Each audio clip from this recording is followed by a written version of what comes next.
For centuries, the story of the Americas was told through a European lens. This Eurocentric perspective often overshadowed the rich and diverse histories of the indigenous peoples who inhabited these lands long before European contact. The narrative was shaped by explorers, colonizers, and historians who viewed the New World through their own cultural and historical contexts, often ignoring or misinterpreting the complexities of the civilizations they encountered.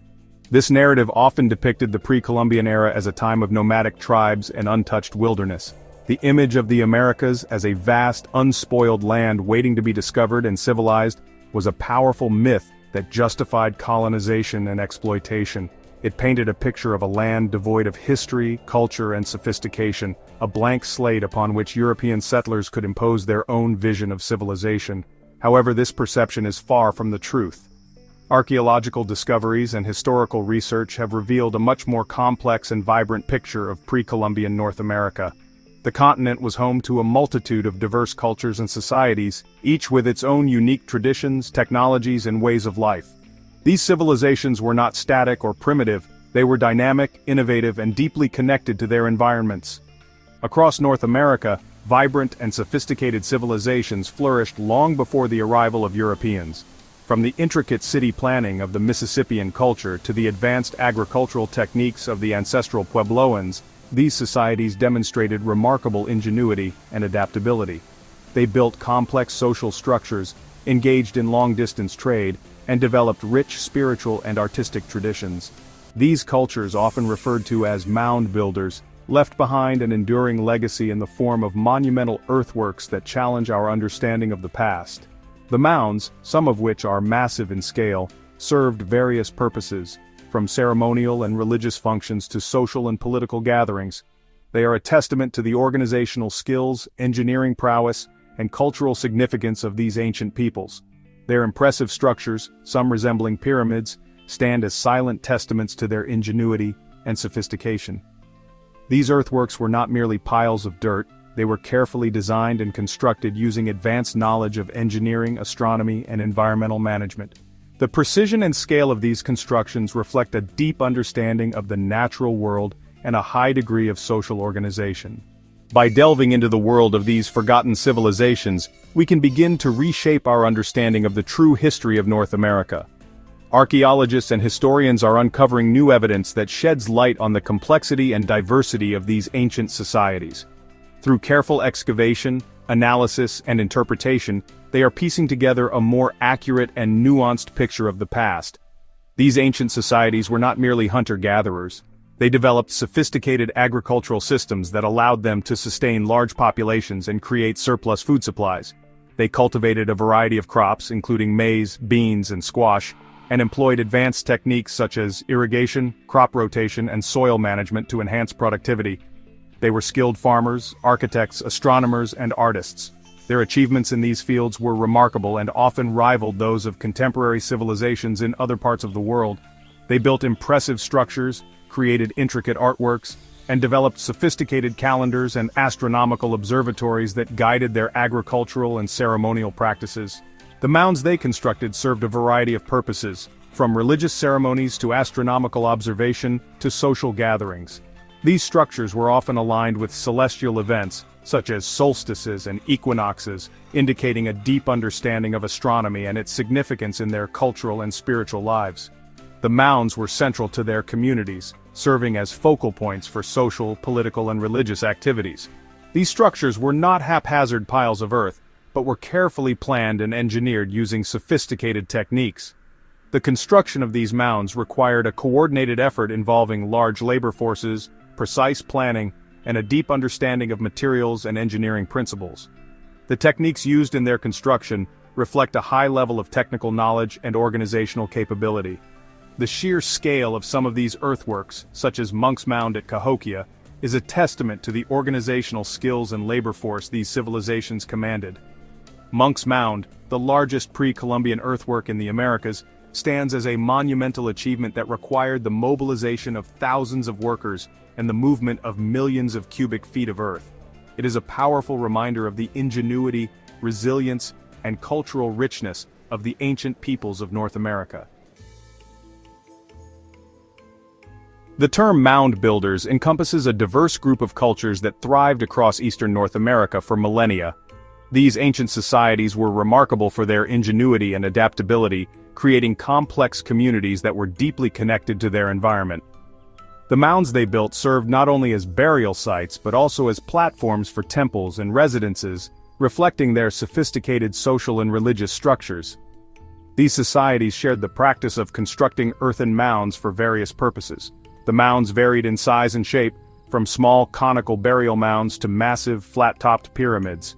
Each mound had its own significance and purpose, often aligned with celestial events or used as markers of territorial boundaries. One of the most well-known groups is the Mississippian culture, which flourished from around 800 to 1600 AD. The Mississippians were known for their large, complex settlements such as Cahokia, which was one of the largest urban centers in pre-Columbian North America. These settlements featured large public plazas, ceremonial platforms, and residential areas, indicating a highly organized society. The Mississippians were skilled farmers who cultivated maize, beans, and squash known as the Three Sisters. These crops were grown together in a symbiotic relationship, providing a balanced diet and supporting sustainable agriculture. The success of their farming techniques allowed them to support large populations and develop surplus food stores, allowing for settled agricultural societies to develop. This stability led to the growth of large, permanent villages and towns where people could engage in various trades and crafts. The agricultural surplus also facilitated trade with neighboring cultures, spreading their influence and exchanging goods and ideas. This agricultural surplus, in turn, enabled the specialization of labor and the emergence of complex social hierarchies. Artisans, traders, and religious leaders could focus on their crafts and duties, contributing to the cultural and technological advancements of their society. The division of labor also led to the development of a class system, with elites who controlled resources and held political power. The Mississippians were also renowned for their distinctive art style, which included pottery, textiles, and metalwork. Their art often depicted scenes from daily life, religious ceremonies, and mythological stories, providing a window into their world and beliefs, characterized by intricate designs of animals, birds, and supernatural beings. These motifs were not merely decorative but held significant symbolic meanings, often related to their cosmology and spiritual beliefs. The use of animal imagery suggests a deep reverence for the natural world and its creatures. These motifs adorned pottery, copper plates, and ceremonial objects, which were used in various rituals and ceremonies. The craftsmanship of these items reflects the high level of skill and artistry achieved by Mississippian artisans, providing insights into their beliefs and cosmology. The artifacts left behind by the Mississippians offer clues about their religious practices, social organization, and interactions with other cultures. Each piece tells a story of a people who were deeply connected to their land and their gods. Their artwork often depicted powerful animals like the falcon, bear, and serpent, which were considered to be spiritual guides and protectors. These animals were believed to possess special powers and were often featured in myths and legends, suggesting a deep connection to the natural world and the belief in animal spirits. The Mississippians saw the world as a place where the physical and spiritual realms were intertwined, and their art reflects this worldview. These artistic expressions offer a glimpse into the rich spiritual lives of the Mississippians and their complex understanding of the cosmos. Through their art, we can see how they viewed their place in the universe and their relationship with the divine, providing a lasting legacy of a culture that once thrived in the heart of North America. Located near present-day St. Louis, Missouri, Cahokia was once the largest urban center north of Mexico prior to European contact. This ancient city, often referred to as the City of the Sun, was a marvel of pre-Columbian civilization. It was strategically situated near the confluence of the Mississippi, Missouri, and Illinois rivers, which facilitated trade and communication. The city's location was not only geographically advantageous, but also symbolically significant, as it was believed to be a sacred space by its inhabitants. At its peak around 1100 AD, this bustling metropolis was home to an estimated 20,000 to 40,000 people. The population density and urban planning of Cahokia were unparalleled in North America at the time. The city was meticulously organized with residential areas, public spaces, and ceremonial centers all carefully laid out. The sheer scale of Cahokia's population and infrastructure is a testament to the advanced social and political organization of its people. Cahokia was a vibrant hub of trade, religion, and politics, with connections extending across much of North America. The city's economy was diverse and robust, supported by agriculture, hunting, and extensive trade networks. Artifacts found at the site, such as pottery, tools, and ornaments, reveal a rich cultural exchange with distant regions. These trade connections brought not only goods, but also ideas and cultural practices, enriching the social fabric of Cahokia. The city's influence was far-reaching, with trade networks spanning hundreds of miles, connecting them to communities in the Great Plains, the Great Lakes region, and the Gulf Coast. These extensive trade routes facilitated the exchange of goods such as copper, shells, and exotic stones, which were highly valued in Cahokian society.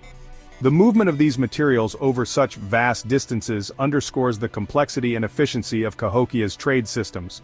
The heart of Cahokia was a grand plaza, a vast open space used for ceremonies, games, and public gatherings. This central area was the focal point of social and religious life in the city. It was here that the community came together to celebrate important events, perform rituals, and engage in various forms of entertainment.